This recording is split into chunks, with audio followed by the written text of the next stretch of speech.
We're supposed to have our guests, so hopefully they will be on momentarily. I sent them an email and good morning or good afternoon. It's actually noon, so it's good afternoon, everybody.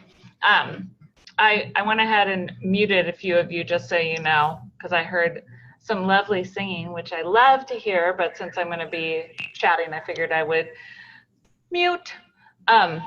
yeah. So, oh, I'm muting you too. I'm muting everyone. So anyways, we are going to have a couple of people joining us from a really cool product that I wanted to share with you guys. But first, I did want to go over a couple of things. So I'm going to give it a couple seconds for everyone to hop on. And then I'm going to just go over a few things. So how's everybody doing today? You guys can unmute yourselves if you want to chat for a moment while I'm giving people a chance to pop on, because we just had a bunch of people pop on. Doing good. Good. Yes, by the way, Mila, you definitely made me laugh out loud today. She was sending me a Facebook message about a client, and I needed a good laugh, and I definitely got one. So thank you. That's always appreciated. So how's everyone doing with the COVID showing rules? Does everyone have access to the MLS to really grasp what you need to be doing in your county, especially when you're showing in a different county than you live in? Does everyone know where to find that on the Northwest MLS? They keep sending emails. Yep. So on the homepage of the Northwest MLS, it talks about the showing rules, because I will tell you, there are people who feel the need to call in if they think that a broker is not following guidelines. So they will call in to the listing agent, who then is supposed to look it up, who was showing at that time per their key boxes, and then report it to the Northwest MLS. So I really want to make sure you guys are following the rules that are set by the Northwest MLS, just so we don't have any issues. So far, just so you know, I haven't gotten any complaints against you guys. So good job so far, but they're really stressing that right now, because the neighbors are the ones who are calling, not the owners, not the brokers. It's the neighbors. So, you know, make sure you're being extra friendly and cautious and doing what there is to do, checking what phase the county is in that you're showing in, and you're following the regulations. One of the things that I really recommend doing is just getting a box of masks, disposable masks to keep in your car, so you can just hand those to your clients when you get there. Remember, most of the counties right now, you can bring 2 people into the house with you, and that's it.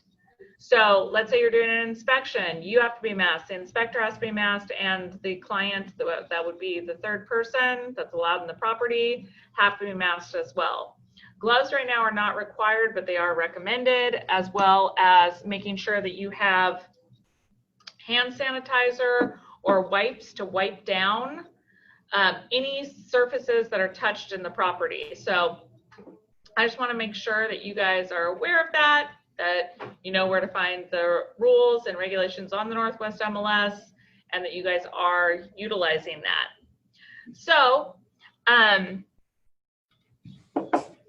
I also wanted to take a second to just remind you guys about our transaction coordinator. Maria or Masha, whichever you want to call her, is in the office, and we are going to be sending out a list of things that she does today to everyone, so that you guys are aware of what you get for the bargain price of $250 for transaction coordinator services. Now remember, she does not do the brokerment input or the listing input if you are not using her as a transaction coordinator. She is a for hire transaction coordinator that is really, really well priced. And I'm not sure if Kim or Kayla is on here, but their transaction coordinator at Sotheby's was $850 a transaction. So I really want to stress to you guys what a deal she is. And to really, if you're having issues with Brokerment or the MLS, or you're getting fines because you're not inputting things correctly, it's really something to consider to get you doing income producing activities rather than spending your time doing something that may not be your strong suit. So Josh, I see you. You are here. All right, so I'm gonna ask to unmute you. There you go. I have asked Josh, and I am going to completely brutalize the other person that is coming on's name. So if you can say it, Josh, that would be amazing. Of course, happy to. Umair is here, and I also have Denny, who is our CTO.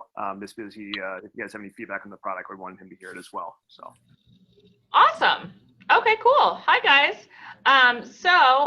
They are not inspectors, but they are working with a lot of inspectors. And one of the things that I think takes up a lot of our time in this business is inspections, inspection responses, sitting the inspection, scheduling the inspection, getting bids to respond to the inspection. So when I talked to these guys and they told me about their service, I was like, oh, come on the call and talk to my brokers, because one of the things that I really want you guys to start looking at is where you're spending your time and how to work smarter and not harder. And these guys seem to have really grasped how much time inspections can take up for brokers and are creating something to not have that happen. So Josh, do you want to just go ahead and take it for a second and just start talking about, did you have slides that you wanted to share? I'm actually going to share my screen if you can enable it. Perfect. And then I'll walk through a full demo of the platform. Okay, let me see here and make sure that I have can you share your screen right now? It says host disabled attendee screen sharing. Did that change it? There we go. Cool. There you go. All right. Can you see my screen? I see it. Does everyone else see it? Unmute and let us know. Perfect. All right. So, as Lord mentioned, and thank you for the great synopsis, Inspectify was built to essentially streamline the home inspection process to help save you time as an agent, provide you more insights so you can better empower your home client, your homeowner, the buyer, the seller through this process. And we built really 3 features that all connect together within that. So I'll walk through how the platform works, and we can talk offline on how to get you set up with it. But I want to give you a quick overview on what we've built and how it works, and I would love your thoughts as we go through it. And please feel free to jump in with any questions as we do this.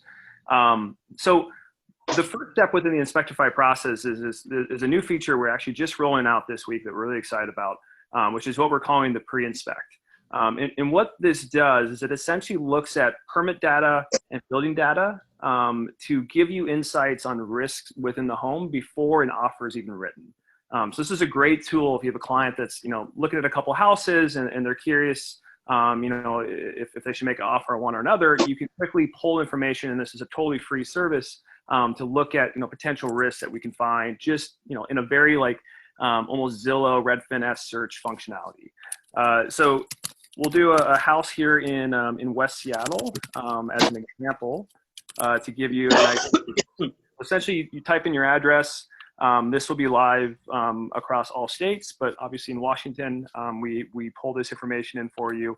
And essentially what it does is it's going to pull in all the permit data, as well as public record data, as well as listing data, and then give you insights on potential either issues or risks in the home that you should do a double click on to look into. So the first thing we see here is public data shows a 3-bedroom house, but the listing data shows a 2-bedroom house, right? So this is something we see very common, discrepancies between listing and public. that allows you to go to listing agent to have them check with their seller to see what's going on, right? And the reason why we're pulling this in is a lot of times it's unpermitted work, right? Where they either added a bedroom or they absorbed a bedroom and made a bathroom or some other room. And you know, a lot of times it's done to code, sometimes it's not done to code. This is a way for you to understand where those potential risks are. So, you know, we immediately got to... Да. Митинг у меня нас. Ну-ка. Моих, блядь, работников. Sorry, is there a question? Can whoever's talking mute? Pavel. Just muted myself, don't worry. Thank you. Perfect. And if you guys have questions, feel free to jump in. So, you know, this is a great, you know, way to look at the difference between the listing and the public data to see if there's any discrepancies there. And then we can jump down the next section. This actually pulls in all the permits that are on this property, right? So this property is in Seattle. So this is coming from the city of Seattle's permit records. And what we can see is, okay, it looks like 2 electrical permits were done. They were completed. So a full rewire from knob and tube. So now it's totally up to code. That's great. It looks like a new panel was added as well. This was done. But then we have this refrigeration permit that was issued but was never completed. So, you know, this is a red flag. It's like, well, they started the work, you know, and maybe it was completed, but maybe it wasn't. So this is something that if we go down towards the recommendations, we can now, you know, we give some recommendations that you can do as an agent to double click and understand this property, right? So one, checking on the discrepancy between the beds, but also we have an open permit that may not have been completed, and you can check with the seller and the listing agent to see if there's any discrepancies there. And then we also, you know, make recommendations based off inspections as well, right? So we know that, you know, this house is, you know, with any home, you should be doing a home inspection. And we have local price data of all the inspections that are done through our platform to give you an idea of what the average price is. And we'll also look at, you know, if the home is older than 50 years, we'll recommend a sewer scope. We'll also make other recommendations just based off the overall structure of the home. But the idea is we can take what we found in terms of the you know, issue with the refrigeration data permit and give that directly to the inspector to allow them to focus on that when you do a home inspection. Next step would be actually booking the inspection, but I'll stop here. Any questions about, you know, what this tool does? Any feedback? Any thoughts? I just love that it's, you can check the bedrooms, the permits, because so many times I have a lot of questions from brokers asking, you know, is this work permitted? And it's difficult for us to always necessarily find that right away. So this is actually the tool that I was the most, you know, one of the tools I was most excited about, is because it does give you the option to kind of get in front of those issues, look at maybe their Form 17 and really have that step up to your clients that a lot of times you wouldn't have otherwise. So I was really excited about this offering, and then also the time-saving tools that you guys have. That, I mean, there's just some really great stuff that I'm really excited. And I think a lot of times brokers don't realize how often this would be a huge benefit for their clients.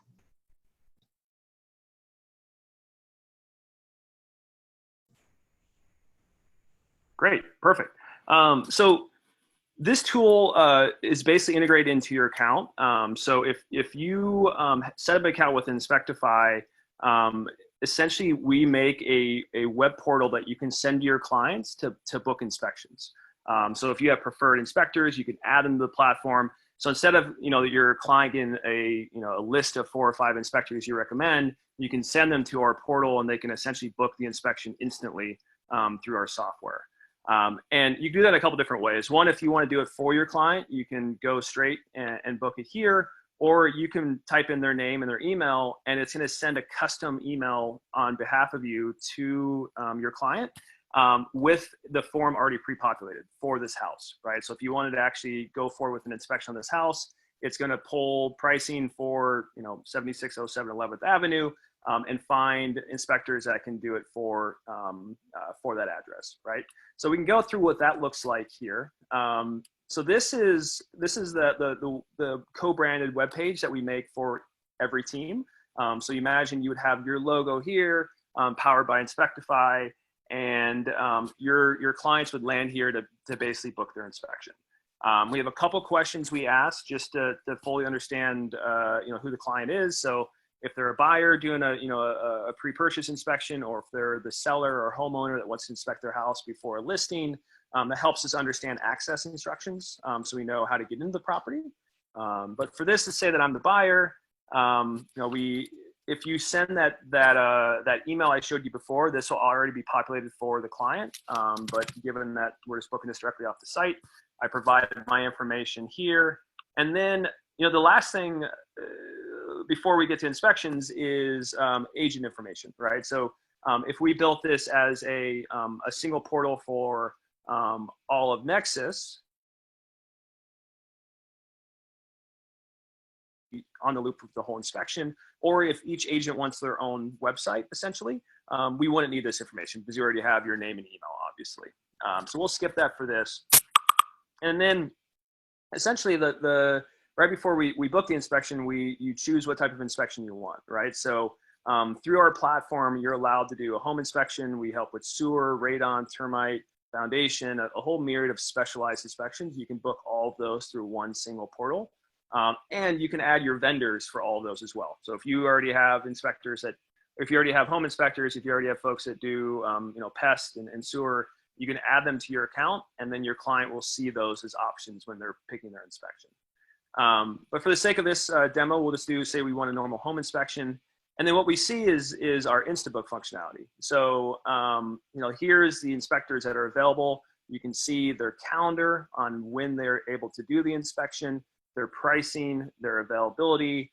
And then with this inspector specifically, this is one that is preferred on my account. So you see agent preferred. So, and they show up first. So now your client is directed towards using them because you've worked with them in the past.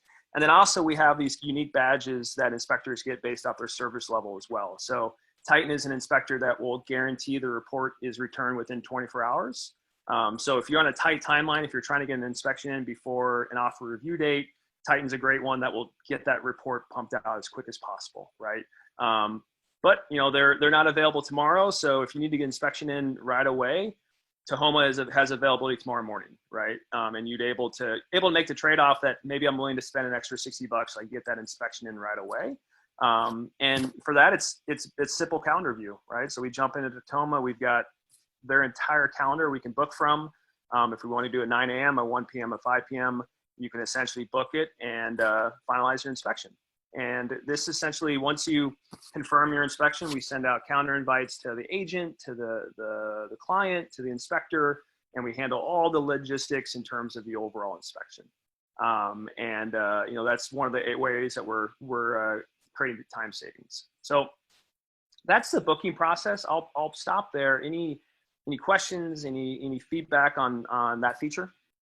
I have a question. Is there a way to input like my schedule? Because I know that I have like Calendly and Google Calendar because I'm not available all the time. So is there a way to block off certain things for each agent if each agent wants to do that? We don't have that currently. That's actually really interesting idea, especially if you already have a counter integration that we can tap into. I can envision, and we'll sync on this offline and give you an update, but I could see us maybe like marking these as, grayed out if you're not available. So they only see your availability. Yeah, that's definitely possible. Just because the broker has to be present. So, yep. I feel like we don't want to give our clients the ability to do this and then be scrambling trying to make it to something that just wasn't, great, the inspector's available, but I'm not, because a lot of times that's the conflict I have. The inspector will say, oh, I have this and this, and I'm like, I can't do this, but I can do that. So, or to do it for our clients, like you said. So. Yeah. No, that's really good feedback. We will definitely, I might talk with you offline on how that would best be set up, but that's something that we can easily do with software, and we'd love to figure out how we can best enable that for you. Awesome. Thank you. Cool. So is there a fee for agents? No, this is totally free for brokerages to use. We make a fee from the inspectors because we're essentially managing their calendar. So, if you think of from an inspector's perspective, instead of having to take phone calls and give out pricing and find availability, they just tap in their calendars and we fill up their calendar for them. So we are essentially their back office. To relate to earlier, like we're kind of the transaction coordinators for these inspectors to help them be more efficient with their time. And obviously you only partner up with, great ones. Exactly. Yep. So 80% of the inspectors that we use come from agents, so agent preferred, and then we fill in the rest with, obviously we have a baseline quality in terms of they have to be licensed, they have to be registered as a business, they have to have insurance, but then as you saw before, we've got reviews as well, right? So like there's very few inspectors that are less than 5 stars on our platform, and this is based off both existing review sites, so Yelp, Google Reviews, Home Advisor, as well as our own in-house reviews as well. So we ensure a very high level of quality for all inspections, because the reality is like we don't want to provide more than 3 to 4 options for a client because it gets a bit overwhelming. So we can be very selective in who we present. I like the idea, definitely. Cool. I was just going to ask, can you tell me again how you use the permit site? Like because I know a lot of people that do work without permit, but that doesn't necessarily mean that it's a bad. Yeah, no, that's a great question. So if we use the example of this house here, it looks like a permit was started, but was never completed for the ductless mini split. So we would pass this information over to the inspector to say, look, there was an HVAC permit that was done. Let's double check to make sure that because obviously the inspector has a large checklist that they're going to check. But if we can give them focus areas on where potential issues are, it allows them to be much more efficient with their time, right? So now the inspector knows that there may be an issue. Not saying there is an issue, right? It could be that they just never got the paperwork completely filed. But maybe they started the work and it was too expensive to use this contractor, so they did it themselves, and there's an issue with the refrigeration line. So it allows us to be more focused and more intelligent in terms of how we inspect. And we can use the permit data as well as building proper data to guide the inspector along that line. Does that make sense? Yes, thank you. Sorry about that. I was far away. No, of course, of course. Any other questions on what I've talked through so far? Perfect. So I've got one last feature, and then I can take more questions, which is the report itself. So once your client's booked an inspection, the inspector will actually upload their report to our platform, which when that happens, an email gets sent instantly to your client and yourself to access that report. And then 2, we have software that extracts the issues that the inspector calls out. And then we apply a local pricing model to give you ballpark estimates on what the cost would be for those issues, right? So this is an example of one we did for a home in Los Angeles. The first thing you'll see is it's not a PDF report, right? So now we've created more of a website that is easier for you to understand what's being found in the inspection. And I will say this is something that's only given to agents. So this is something that you'll be able to sit down with your client and walk through, and they won't see the glaring cost data that we provide. That way you can control the conversation. But what we do is we break down the severity of the issues that were found, but then we also give you an idea of what the repair estimate would be, as well as some basic information around the structure of the home, what type of wiring it is, what's the panel rating, some good things that you or your client will need to know going through closing, either from an insurance perspective or just FYI on the home that you're buying.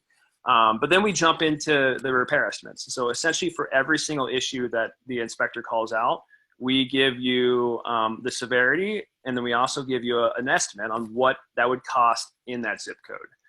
And this is based off local pricing data. So, obviously the cost of repair in Los Angeles compared to Seattle is very different. So, it's very unique to the market, but it gives you a range that you can go back to the negotiation table, either for a $35 or whatever it might be, and be able to say, look, this house has $6,000 worth of damages. We want a $3,000 credit, and here's the report to back it up. And this is done, right now this is a combination of software as well as our team reviewing the data. So this is usually turned around within 12 hours and can be quicker if needed, but it's a pretty quick turnaround that can save you time calling contractors to get quotes that are purely being used for negotiation. So every inspector has to give us the same report? Say that one more time. So all the inspectors have to provide the same report? No, that's the great thing about our platform. So it doesn't matter what software they use, we still extract this. So if we Oh, go, so you do it. Okay. yeah, if you go down the bottom, this is the PDF report that the inspector provided, and our Okay. software pulls this data out of it. So the nice thing about this is every single one of your reports will look like, they'll all look like this, right? Versus, having a different PDF report that you need to go through. We'll give you the same breakdown for every single report. So it's easier for you to jump to, what you need out of it, as well as help talk through it with your client.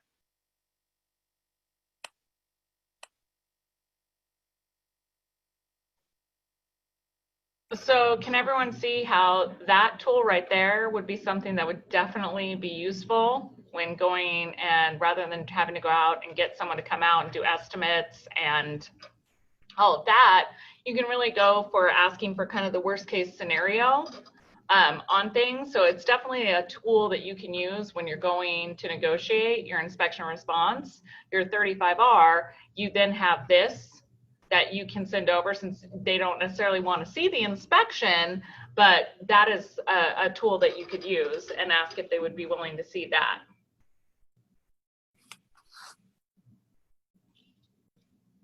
So Josh, thank you so much for coming today. I really appreciate it.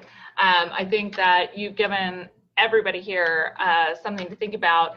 Can you send the link so that if brokers want to go and sign up, that they have that link?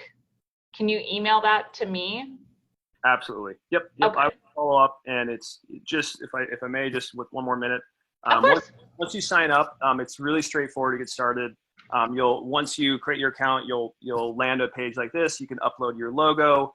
This is your custom website that you can send your clients. So this will track all of your orders under your account. So you can see the status of orders. You can have access to all the reports. So, going back years and years, you'll have a single place you can go to track all of your inspection results. And then you can also add your inspectors here. So we have this preferred inspectors tab here, where you can go in and search our network of 11,000 inspectors. So you can jump to Washington and type in, any vendor that you may work with. I think this is one that we've worked with in the past. And you can add them directly to your account, right? So once you do this, when your clients go to request an inspection, they're going to see bids from these inspectors first. And if you only have one preferred, then we'll fill in a couple more just so they have options. But if you have 3 to 4, then every single one will be one of your preferred inspectors. And you can have this, built for your account, your team, however you want to structure it. And I will follow up with an email after this with where you go to sign up. And it's a pretty straightforward. You can add this and you can be ready to go within seconds to do it. Hey, Josh. Hey, I have a question, man. So looks like you have a very nice product here. This is Pablo, by the way. Let me ask you a question. So why would the inspector be signing up with you? What's the incentive for the inspector to use your service? Because my understanding, inspectors the one going to be paying you, right?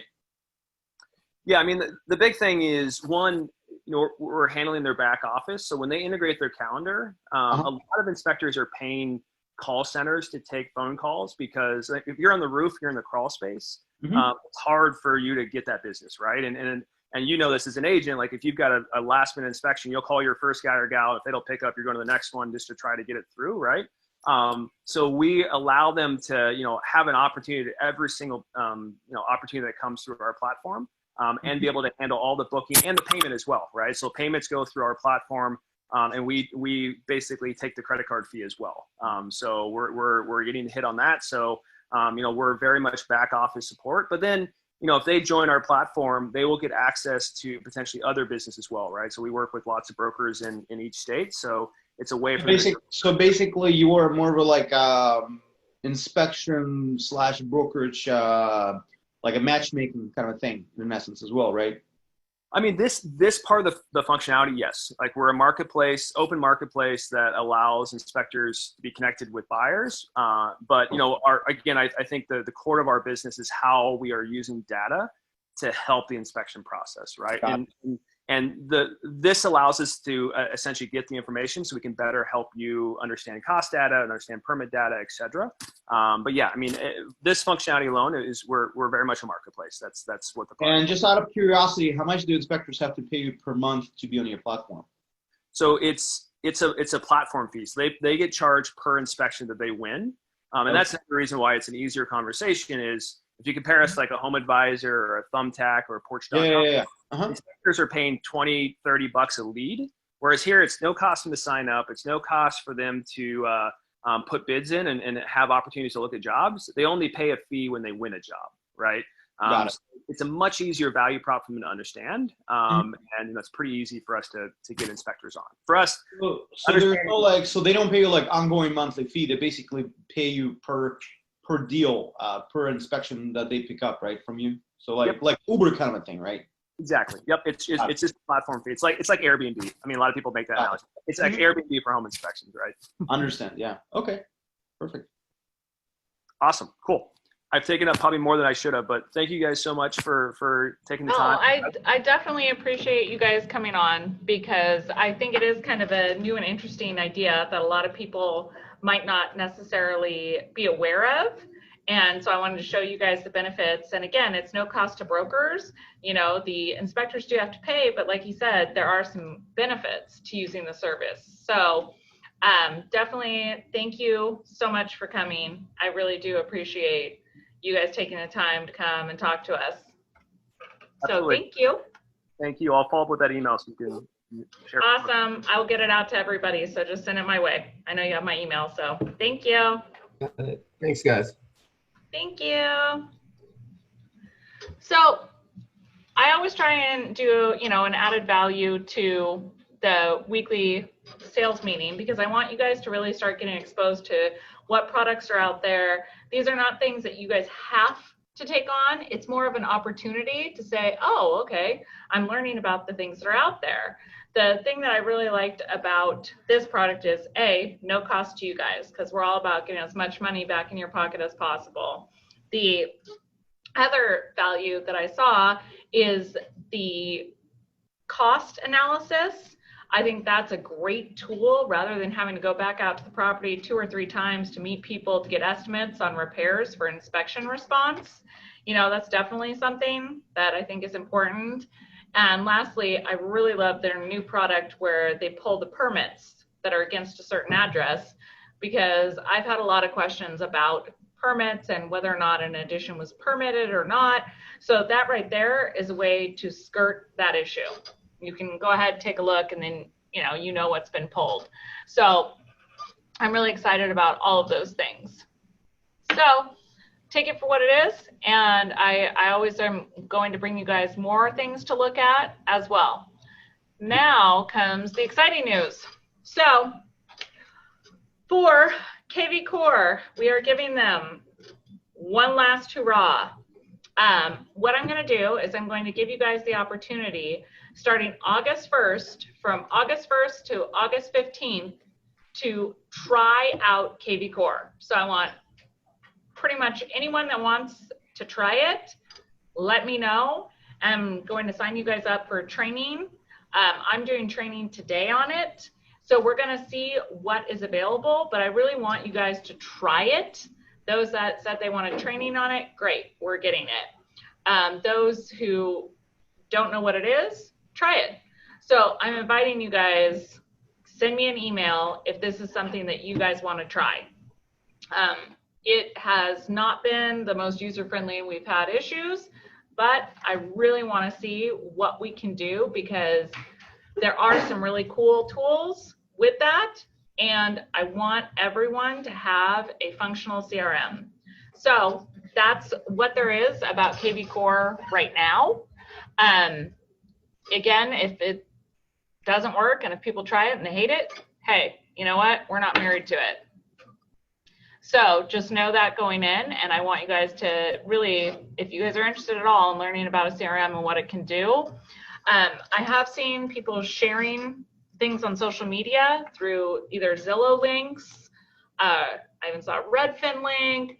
Like I've seen some stuff being shared, and guys, you're giving away business by doing that, because when you're sharing stuff on social media, other people will share it as well. And if there's a way to capture that business for yourself, for your listings, that's huge. If you are currently, just doing listings and you want to hire a buyer's agent to work your buyer leads, talk to me. That's a way to build a team. I am happy to coach you on how to build a team.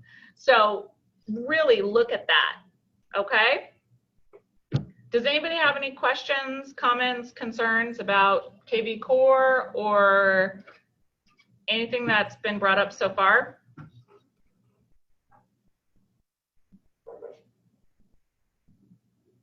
No? How are you guys all doing with the showing restrictions for different counties? Good. Good?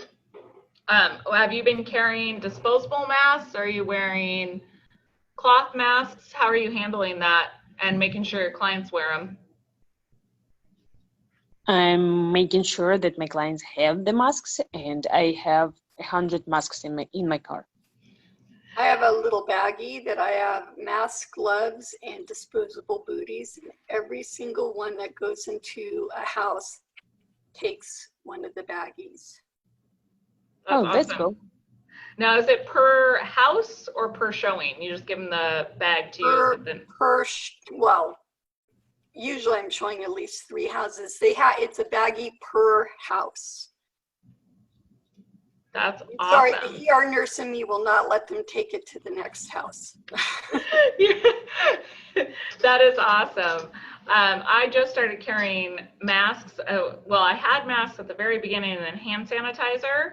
And so I carry both of those, and then the Clorox wipes. Well, let's face it, it's Kirkland brand wipes right now because the Clorox I ran out.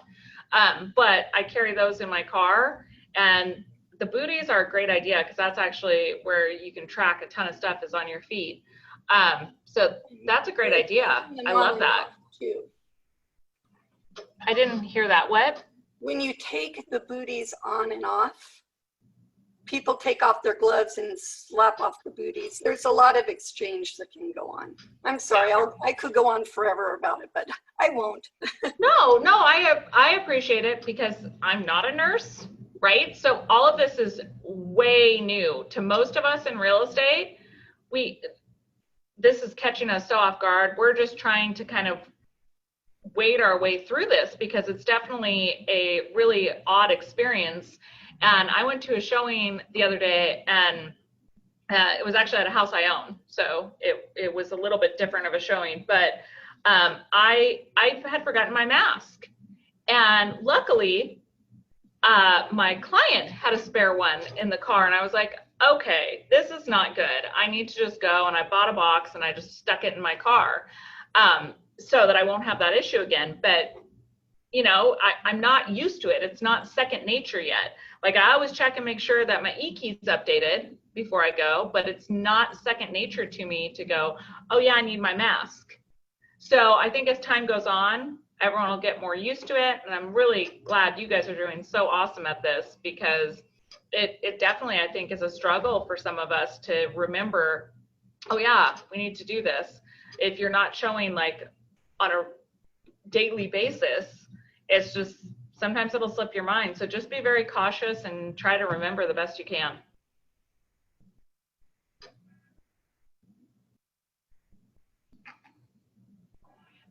All right, crickets are out there. So I just really want to say thank you guys. Everyone has been reaching out. I had my last message from our broker last night at 12:30. My first one was at 3:57 a.m. So I do my best to respond as quickly as possible. I responded by, I think it was like 4:01 to the email, and I responded last night. I think I stopped responding. It was right around 12. But I always will respond as quickly as I can. Just know that if you guys message me, I do want to talk to you, and I will get back to you, like I said, as quickly as I can. But please be patient because I do have scheduled calls and scheduled training. So I'm trying to always put my brokers first and get back to you guys even before clients. So do realize that I absolutely value you And I know a lot of times if you have a question, you need an answer right then. So please don't hesitate to text, call, Facebook, email, any of those means of communication completely work. So just, let me know if you guys have questions, okay? Does anybody have any questions, comments, concerns before we end our lovely meeting today? Just a small question about converting a garage into a room, so we were talking about permits or do it without the permits. So what is the potential risk for a buyer? That you were actually first to mind when I was talking to the Inspectify people, because they said, oh yeah, you can check permits. And I was like, ha. I heard about a garage conversion just the other day that I'm going to bet is not permitted. Yes. So, that is basically, what they're going to appraise it on, what the appraiser finds out, and what the bank talks about, whether or not that they're going to count that as part of the square footage. They may require it to be ripped down. Quite frankly, I've seen that depending on the type of financing. On an FHA, there was an unpermitted, it wasn't garage, but it was basement conversion. And they required it to be ripped out because it was unpermitted prior to closing. And also that devalued the property, right? Because they were selling that as finished square footage. So you just have to kind of be aware that there is a reason why they do ask for permits, right? The laws are there for a reason, because it's to protect the consumer, and also to make sure that the work was done correctly. People, they will try and do wiring themselves. They will try and do sheetrock themselves. They will try and do all kinds of things. And it may on the surface look great, but there could be issues underneath if it wasn't permitted. So just something, it doesn't mean that it wasn't permitted. It doesn't mean that it's, there is going to be an issue, but just to be aware of it and you bringing it to your client's attention, again, that will set you apart from others. I see. Everything you said is absolutely true, but may I also add that I had a couple of situations like that. And one of the things is that just because it's not permitted, as long as the seller discloses that on the purchase and sale and saying that they've done it without permit, then it's a honesty thing, and they can't be, there's less liability as long as they disclose it. So yeah, but there's the issue for the buyer to obtain a mortgage, no? Right. Yeah. I think it depends on the lender. I mean, what you said is FHA a little bit harder than Form 17 will reduce the seller's liability, but that doesn't make the house saleable or unsaleable, financeable or unfinanceable. It doesn't permit it. Just because they admitted it doesn't make it necessarily the deal still go through. But if you're representing the seller and they have unpermitted square footage, they know they have unpermitted square footage. Yeah. You know what I mean? Yeah. And they need to definitely come clean with that. And also, if you know that there's unpermitted square footage, VA and FHA should not be an option as far as financing on that home. Right. Right. I was just saying that just because it's not permitted doesn't mean that it's a deal breaker, because there are different, you disclose it and give the seller that or the buyer that option, and then it makes it well informed, And moreover, I just wanted to actually let you know something about Form 17. In essence, the Supreme Court, Washington State Supreme Court, there was a ruling several years ago. Pretty much, it says that we are in a buyer beware state, so it doesn't really matter what was disclosed or not disclosed in Form 17. The buyer has an obligation to do their own due diligence to find out about defects of the house, and so it doesn't really matter what the seller put on Form 17. So essentially, it's useless, but we're still using it. And it's always, I feel like for the seller, if you're selling something, there's no like harm or foul for just telling the truth, and it could save you a lawsuit. Exactly. Yeah. All right, guys. Well, thank you so much once again for taking time out of your Wednesday to come and to listen to what we were talking about. Lastly, I do want to make sure, does anybody have any exciting listings or buyer wants that they have? Yeah, so one listing is coming on Friday in Burlingame. Nice. Somewhere that side. How much, or do you have a estimate on what price range? Give a big range, like at least a $30,000 range. No, 420 to 440. We're thinking about it. Awesome. That's And it perfect. has a sauna. Do you like saunas? I love saunas. Yeah. Yeah. So if you know somebody who wants to buy a house with sauna, please let me know. Awesome. Yeah, and if you want to give your seller an insanely nice closing present, Costco sells saunas. Just saying. Yeah. Just saying. Mm-hmm. All right, you guys. Lori, Anybody else have listings? Lori, can you stick around after everybody rolls off? I want to chat with you for a second. Yep. Thanks. Yeah. All right. Thank you, everyone. Have a good day. Bye, everyone.